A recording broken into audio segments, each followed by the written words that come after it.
Customer बहुत bargaining करता है, 1000 रुपयों का माल 600-700 रुपए में मांगता है। इससे बचने के लिए सिर्फ एक ही सोल्यूशन है कि बेचते समय आपको प्रोडक्ट की वैल्यू क्रिएट करनी होगी। अगर आप सिंपल तरीके से बेचने जाओ तो उसके दिमाग में क्या आता है कि यार ये प्रोडक्ट की औकात 600-700 रुपए की रहेगी, इसलिए वो 1000 रुपए का माल 600 रुपए में मांगता है। लेकिन अगर आप उसकी वैल्यू क्रिएट करोगे, प्रोडक्ट के फायदे, प्रोडक्ट के फीचर, प्रोडक्ट की क्वालिटी, अपने प्रोडक्ट को सस्ते प्रोडक्ट के साथ कंपेयर करके क्या अच्छा क्या बुरा ये सब बताओगे, तो उसके दिमाग में क्या आता है कि अरे मेरे को 1000 रुपयों में 5000 रुपयों का प्रोडक्ट मिल रहा है, चलो लेते हैं। और दूसरा इंपैक्ट कि उसका दिमाग कहता है कि मुझे सोने जैसा प्रोडक्ट मिल रहा है और उसमें भी अगर मैंने डिस्काउंट मांगा तो मेरी खुद की क्या औकात रहेगी, इसलिए वो माल लेता ही है। तो बेचते समय अपने प्रोडक्ट की वैल्यू क्रिएट करो। और ऐसे धंधे के वीडियो देखने के लिए मुझे फॉलो करो। ये है ultra transparent LED film screen. इसे आप अपने हाथों से ही दुकान के ग्लास पर लगा सकते हैं, फिर इस पर कुछ भी एडवर्टाइजिंग दिखा सकते हैं। ये यूनिक स्टाइल लोगों का ध्यान खींचता है, जिससे दुकान की सेल तेजी से बढ़ती है। अपनी दुकान के बाहर लोगों की भीड़ कैसे लगाए? 1. त्योहार के समय बड़े ऑफर निकालिए जिससे लोग आए। 2. कस्टमर को इज्जत दीजिए। 3. दुकान की अच्छी सजावट रखिए। 4. दुकान का बोर्ड लगाए और क्या बेचते हो ये दिखाए। 5. कस्टमर के साथ अगर कोई बच्चा है तो उसे चॉकलेट दीजिए जिससे कस्टमर के साथ अच्छे रिश्ते बने। 6. कस्टमर को पानी की सुविधा दीजिए। 7. अच्छे कपड़े पहनकर दुकान में बैठे और दुकान में साफ सफाई रखे। तुमसे बात करने के लिए लोग तरसे, चिंता मत होगी, घमंडी उमंडी कर अकेले बैठे और बात मत करो। सिर्फ ये एक और बात मान लो तो तुम आइए समझाओ, बात मत करो। बात ही मत करो। किसी को भी दुनिया में अपने पास बुलाना है, किसी को भी लुई विट्टन का जूता पहनने की जरूरत नहीं है, बर्बरी की शर्ट पहनने की जरूरत नहीं है, इन सब की जरूरत ही नहीं है। फिर जरूरत किसकी है? उस आदमी का इंटरेस्ट पता करो, उसकी जरूरत, उसकी necessity. There are no permanent friends, no permanent enemies, only permanent interest. जिसका भी इंटरेस्ट तुम फुलफिल करोगे वो तुम्हारे पीछे खड़ा होगा। तब 1920 में गांधी जी ने इस फॉर्मूले को लगाया, personal interest from national platform. Punjab में कौन सा मूवमेंट चलेगा? अकाली मूवमेंट चलेगा। पंजाबी अपने मुद्दे पे लड़ेगा, लेकिन प्लेटफॉर्म क्या होगा? नेशनल। इसको बोलते हैं अंडरस्टैंडिंग। অনেকে মনে করে রোজ পুশআপস করতে হবে না, রোজ পুশআপস করলে আপনি হয়তো ফার্স্ট মান্থ রেজাল্ট পাবেন, সেকেন্ড মান্থ রেজাল্ট পাবেন, কিন্তু কিছুদিন পর যে আপনার প্ল্যাটু হিট হবে। প্ল্যাটু মানে আমাদের বডি আর ইমপ্রুভ করবে না, আমাদের মাসলে একদিন অ্যাটলিস্ট রেস্ট দেওয়া দরকার। কারণ আমি আজকে পুশআপের মাধ্যমে চেস্ট হিট করলাম, ওকে, পরের দিনে যদি আমি চেস্ট হিট করি তাহলে আমাদের চেস্ট হয়তোবা রিকভারির টাইম নাও পেতে পারে। এই কারণে বেস্ট চয়েস হচ্ছে একদিন রেস্ট দিয়ে এক্সারসাইজ করা। তার মানে এমন না যে একদিন ব্যায়াম করছি আরেকদিন করছি না, সেটা এরকম না। মানে একদিন যে বডি পার্ট করছি তারপরের দিন অন্য কোনো বডি পার্ট করবো। আমরা দুইটা দিনে ভাগ করব, আপার বডি এবং লোয়ার বডি। ঠিক আছে, লোয়ার বডি এবং upper body day 1 and day 2। চলো তাহলে শুরু করি। কতগুলো শর্টকাট শিখাই দিয়েছেন আল্লাহ। কদরের রাত্রে এই করবেন, এটা একটা শর্টকাট, বুঝছেন না? আজানের সময় দোয়া করবেন, এটা শর্টকাট। বৃষ্টির সময় দোয়া করবেন, শর্টকাট। যুদ্ধের সময় দোয়া করবেন, শর্টকাট। মানে অন্য সময় যেটা কইরা হবে না, এই সময় কইরা হবে। এগুলো আল্লাহ শিখিয়ে দিয়েছেন কেন? আপনাকে আমাকে আল্লাহ জাহান্নামী করতে চান না, আল্লাহ মাফ করতে চান, আল্লাহ জান্নাতে নিতে চান। আসলে আল্লাহ জাহান্নামের জন্য আপনাকে আমাকে বানান নাই, শ্রেষ্ঠ এই হিসাবে বানাইছেন। আমরা আমাদের উপার্জন দিয়ে জাহান্নামে যাবো আর কি। কিন্তু আল্লাহ সবসময় চান যে আপনাকে গ্রেস দিয়ে, কি করে সুযোগ করে দিয়ে, কিভাবে মাফ করে দিয়ে আপনাকে জান্নাতের পথ দেখাতে পারেন বা জান্নাতে নিয়ে যেতে পারেন। আল্লাহর ইচ্ছা হচ্ছে সেটা। আপনাকে শাস্তি দিয়ে আল্লাহর কোনো লাভ নাই। আর আপনি যে ইবাদত করেন এটাতে আল্লাহর কিছু বাড়েও না, কিছু কমেও না, এটা বুঝতে হবে। यदि आपने अपने गैस के इस कलर पर ध्यान नहीं दिया तो आपकी घर की महिलाओं को जल्द ही अस्थमा और सरदर्द जैसी जानलेवा बीमारी हो सकती है। देखो, वैसे तो गैस का कलर हमेशा नीला होना चाहिए, लेकिन जब जब कलर ऐसा दिखाई दे, ऑरेंज या पीला दिखाई दे, तो इसका मतलब होता है इसमें से गैस लीक हो रही है, कार्बन मोनोऑक्साइड, जो कि एक प्रकार की जानलेवा गैस होती है और सीधे अटैक करती है उस महिला पर जो उस वक्त खाना बना रही होती है। तो जब भी आपको अपनी गैस का कलर इस तरह से दिखाई दे तो तुरंत गैस को बंद कर देना और बर्नर को बेकिंग सोडा और ब्रश से साफ कर लेना। तो 2 मिनट में आपकी गैस का कलर वापस से नीला हो जाएगा और कोई समस्या नहीं होगी। पहली तो अपने अंदर ये क्वालिटी पैदा करो कि लोग आपसे पैसा ना छुपाएं। मैं तारीफ में नहीं कह रहा, मेरे अंदर बहुत सारी खामियां सर, मोटिवेशन के लिए। मुझे लोग मेरे से अपनी आमदन छुपाते नहीं है, अल्हम्दुलिल्लाह। बड़े बड़े करोड़पति ताजिर आके बता देते हैं मेरे पास इतना पैसा है। उनको पता है कि मुफ्ती साहब की सेहत पे कोई असर पड़ेगा नहीं, क्योंकि हमारे हजरत ने हमें सिखाया हुआ है जो तुम्हारी जेब में बस वही है तुम्हारा, दूसरे की जेब में जो है भाई वो उसका है, उसका रहना तो उसी का है बस। ड्रॉप शिपिंग जायज है या नहीं? ड्रॉप शिपिंग में देखो, जो ड्रॉपर है ना, आम तौर पर वो बगैर कब्जे के आगे चीजें बेच रहा होता है। वो जो ऑप्शन होता है उसमें कि बाय नाउ, कि अभी खरीदें आप, हालांकि इसने खुद अभी खरीदा होता ही नहीं है, तो उसको हटा के ऑर्डर नाउ कर दें।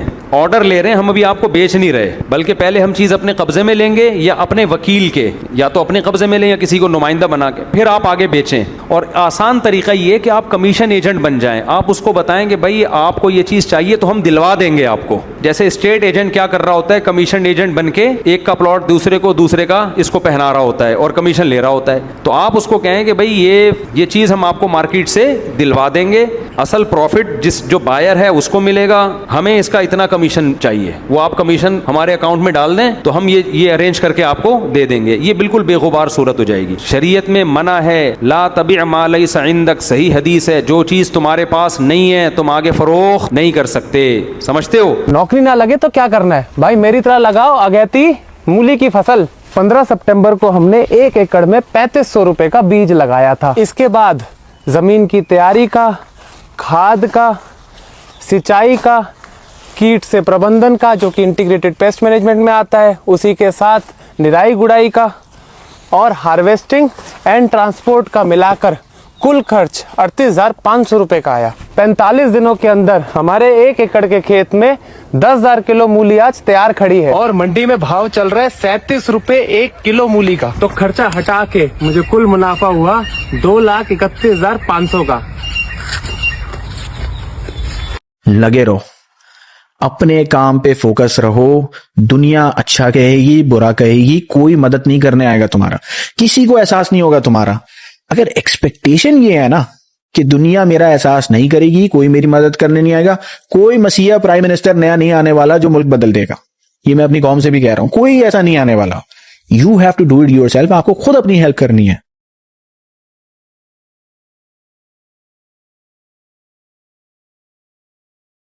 कभी भी स्ट्रॉन्ग माइंडेड पर्सन नहीं बन पाओगे अगर तुम्हें ये 7 हैबिट्स पता ही नहीं है। So this is a day 12 of decoding mindset. Number 1, अपने अंदर क्यूरियोसिटी बिल्ड करो, चीजें कैसे काम करती है उसे ऑब्जर्व करो। नंबर 2, चैलेंजेस से डरो मत, उनसे अपॉर्चुनिटी निकालो। नंबर 3, क्रिटिसिज्म से जितना हो सके उतना सीखो। नंबर 4, अपनी छोटी छोटी अचीवमेंट्स को सीक्रेटली सेलिब्रेट करो। नंबर 5, एफर्ट्स के ऊपर अपना फोकस लगाओ, आउटकम के बारे में मत सोचो। नंबर 6, मिस्टेक्स को फेलियर की तरह नहीं लर्निंग्स की तरह देखो। और नंबर 7, अपने अराउंड ग्रोथ माइंडेड लोग रखो। और अगर कोई नहीं है तो एज अ फ्रेंड मैं तुम्हें ग्रोथ माइंडसेट के बारे में सिखाऊंगा, इसलिए फॉलो करके रखना। तुम किसी को पसंद करते हो, पर कैसे पता करे कि वो भी तुम्हें पसंद करते हैं या नहीं?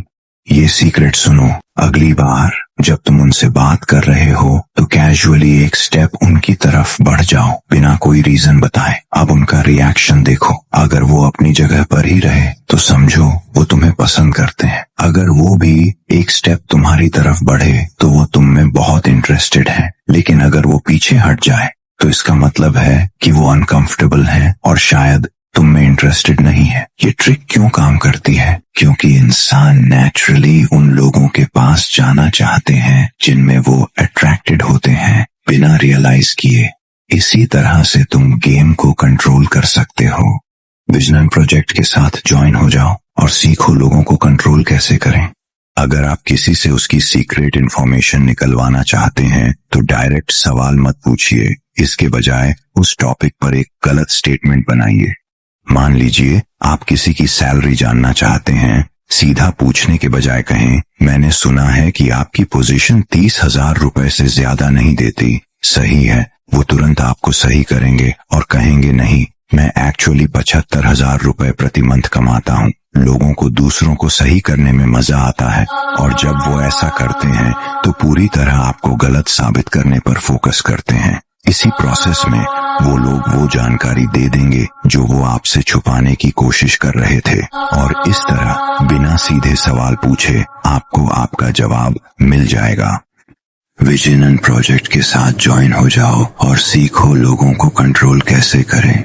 आपने कभी नोटिस किया है कि हमारा राइट हैंड ज्यादा स्ट्रांग होता है लेफ्ट हैंड के कंपैरिजन में? वो तो ठीक है, लेकिन ऐसा होता क्यों है? देखो, बचपन में हमारे दोनों हाथों में इक्वल पोटेंशियल होता है, लेकिन बचपन से ही हमें ये सिखाया जाता है कि हर काम राइट हैंड से ही करना है, चाहे वो खाना, लिखना, कुछ भी हो। अब यही हमारी हैबिट बन जाती है और हमारे ब्रेन का जो लेफ्ट हेमिस्फीयर वाला पार्ट होता है वो हमारे राइट हैंड को कंट्रोल करता है। राइट हैंड को यूज करने की हैबिट की वजह से ब्रेन का ये वाला पार्ट ज्यादा एक्टिव हो जाता है। अब इसका सिंपल सा सोल्यूशन ये है कि थोड़ा काम लेफ्ट हैंड से भी कर लिया करो। और जो लोग जिम जाते हैं उन्हें मैं यही कहना चाहता हूँ कि लेफ्ट हैंड से धीरे धीरे उतने ही रेप्स लगाओ जितने राइट हैंड से लगाते हो, या फिर उससे ज्यादा भी लगा सकते हो। और हैंड ग्रिपर भी आपके लेफ्ट हैंड को स्ट्रॉन्ग बनाने में हेल्प कर सकता है। अगर पूरे सूरह कहफ में कहीं भी दज्जाल का जिक्र ही नहीं है, सूरह कहफ में कहीं पर भी दज्जाल का जिक्र नहीं है, बट दज्जाल से बचने के लिए साइकोलॉजी हमारी अल्लाह ताला डेवलप करवाता है सूरह कहफ के जरिए से। फॉर एग्जांपल, मूसा अलैहिस्सलाम का वाकया, खिज़र अलैहिस्सलाम के पास जब वो जाते हैं, खिज़र अलैहिस्सलाम क्या करते हैं, मिस्कीन की नाव रहती है उसमें छेद कर देते हैं, फिर एक छोटे से बच्चे का कत्ल कर देते हैं। अब ये सब देख के मूसा अलैहिस्सलाम सब्र नहीं कर पाते, उनका सब्र बार बार टूट जाता है और बार बार वो सवाल करते हैं। तो उस पर खिज़र अलैहिस्सलाम क्या फरमाते हैं, मैंने पहले ही तुमसे बोला था तुम मेरे साथ सब्र नहीं कर पाओगे,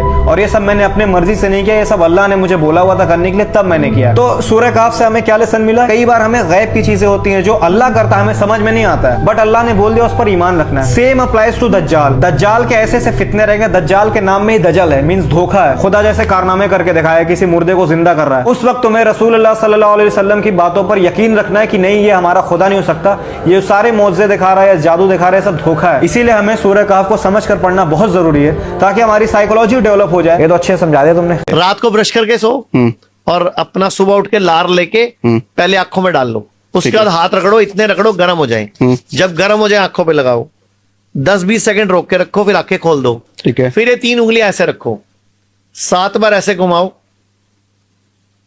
7 बार उल्टा घुमाओ, 25-30 बार ऐसे करो और 25-30 बार ऐसे करो, फिर अच्छी तरह रगड़ो, गरम करो, जब गरम हो जाए आंखों पे लगाओ और 10 सेकंड बाद आंखें खोल दो। 90% लोगों का चश्मा उतर सकता है 15 दिन में, महीने में, 1.5 महीने में, 2 महीने में। कम से कम 10-15 वीडियोस पड़ी हैं यूट्यूब पे, फेसबुक पे, जो लोगों ने बनाई है कि उन्होंने मेरी ये प्रक्रिया देखी थी किसी पॉडकास्ट पे, किसी चैनल पे, और उन्होंने खुद किया और उनके चश्मे उतरे। और वो मेरे कोई पेड करेक्टर्स नहीं है, वो आप जैसे भाई लोग ही हैं। वो उसमें एक तो न्यूज एंकर ने बड़ी एक अच्छी वीडियो बनाई कि मैंने ऐसे एक वीडियो देखी और मेरा ইবনে খালদুন একটা কথা বলছেন যে the vanquish always imitates the victor. যারা পরাজিত জাতি তারা সবসময় বিজয়ী জাতির অনুকরণ করে। এক্স্যাক্টলি সেম জিনিসটা এখানে হচ্ছে। ক্রুসেডের সময়, মঙ্গলদের আগ্রাসনের সময় আমরা সামরিক এবং রাজনৈতিকভাবে পরাজিত ছিলাম, কিন্তু আদর্শিকভাবে পরাজিত ছিলাম না। এখন আমরা সামরিক, রাজনৈতিকভাবে পরাজিত, আমরা আদর্শিকভাবে পরাজিত, আমরা মনস্তাত্ত্বিকভাবে পরাজিত। এই কারণে সহজ যে উত্তর, সহজ যে সমাধান, এটা আমরা গ্রহণ করতে পারি না। আল-কুদসের মুক্তি কোন পথে হবে? আল-কুদসের মুক্তি হবে জিহাদের মাধ্যমে, কিতালের মাধ্যমে, তরবারির ধারালো অগ্রভাগ দিয়ে আল-কুদস মুক্ত হবে, আর কোনো কিছু দিয়ে হবে না। আল্লাহ আযজা ওয়া জাল কোরআনে বলছেন আল-কুদসের জন্য আপনার করণীয় কি?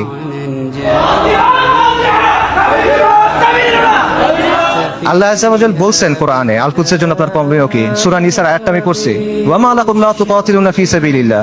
তোমার কি হয়েছে, তোমাদের কি হলো, তোমরা কেন আল্লাহর রাস্তায় কিতাল করতেছো না? এই জিনিসটা স্পষ্ট। আল্লাহ সুবহানাহু ওয়া তাআলা বলেন ওয়া আইদু লাহুম মাসতাতাতুম মিন কুওয়া, তোমরা প্রস্তুত করো তাদের সে জিহাদের জন্য। আল্লাহ সুবহানাহু ওয়া তাআলা বলেন ওয়া কাতিলুহুম হাত্তা লা তাকুনা ফিতনা, ওর সাথে কিতাল করো যতক্ষণ পর্যন্ত ফিতনা দূরীভূত না হয়। এটা স্পষ্ট। আল-কুদস উমর রাদিয়াল্লাহু আনহুর সময় কিভাবে ফাতা হয়েছে, আল-কুদস সালাহউদ্দিন আইয়ুবীর সময় কিভাবে ফাতা হয়েছে, এগুলোতে মানে জটিলতার কিছু নাই, এটা স্পষ্ট উত্তর। কিন্তু এই উত্তরটা আমরা নিতে পারতেছি না এবং আমাদের মধ্যে কনফিউশন আছে। ঠিক আছে, জিহাদ হবে, জিহাদটা কিভাবে হবে? আপনি ফিলিস্তিনে গিয়ে জিহাদ শুরু করবেন নাকি? ওমর রাদিয়াল্লাহু আনহুর সময় কি ফিলিস্তিনে জিহাদ শুরু হয়েছিল নাকি ফিলিস্তিনে গিয়ে জিহাদ শেষ হয়েছিল? সালাহউদ্দিন আল আইয়ুবীর সময় জিহাদ কি ফিলিস্তিনের দরজায় শুরু হয়েছিল না জিহাদ ফিলিস্তিনের ভেতরে গিয়ে শেষ হয়েছিল? এই প্রশ্নের উত্তর সোজা। আপনি কি জিহাদ ফিলিস্তিনে গিয়ে শুরু করবেন নাকি জিহাদ করতে করতে করতে গিয়ে আল্লাহ এক সময় আল আকসাকে আমাদের হাতে দিবেন ইনশাআল্লাহ? এই প্রশ্নগুলোর উত্তর সোজা, কিন্তু আবারও ওই সহজ উত্তরটা আমরা নিতে পারি না, কারণ এই যে আমাদের পরাজিত মানসিকতা, এটা আমাদের আচ্ছন্ন করে রাখছে, এটার বাইরে আমরা বের হতে পারতেছি না। আমাদের চিন্তার মধ্যে কিছু জট লেগে আছে, যখনই আমরা ক্লিয়ারলি একটা জায়গায় যেতে চাচ্ছি ওই জটগুলোর জন্য আমরা কনক্লুশনে পৌঁছাতে পারতেছি না। সুফিদের একটা কথা আছে যে আপনি যখন কোনো গ্লাসে বিশুদ্ধ পানি দিবেন তার আগে ওই গ্লাস থেকে ময়লা ফেলে দিতে হবে। আপনি যদি ঠিক অ্যান্সারটা দিবেন তার আগে ভুল অ্যান্সারটা সরাই নিতে হবে।